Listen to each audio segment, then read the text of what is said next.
With due respect, I disagree with that kind of a thinking that para bang sinasabi na optional or discretionary lang on the part of the Senate na mag-convene as an impeachment court once the articles of impeachment are transmitted to it.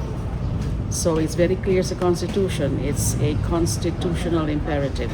It's an imperative constitutional process. The Constitution, the language of the Constitution says shall. Hindi ito may. Hindi sinabi ng Senate.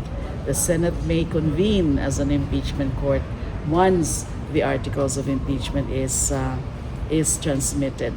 So hindi po ako nag-agree sa kanyang paniniwala na nasa Senado ang kapangyarihan o yung prerogative whether or not to convene as an impeachment. They have no choice but to convene once the process is set in motion.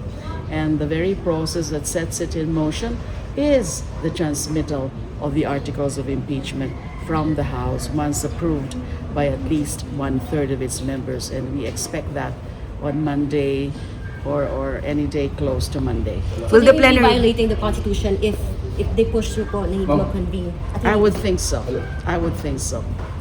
Mali lang yung ganyang paniniwala na pwede rin na hindi sila mag-convene kapag let's say magbotohan at ang manaig is wag na tayong mag-convene. They have no such choice or discretion kasi clear para sa akin ang text ng Constitution, Article 11 of the 1987 Constitution. Thank you. Thank you po.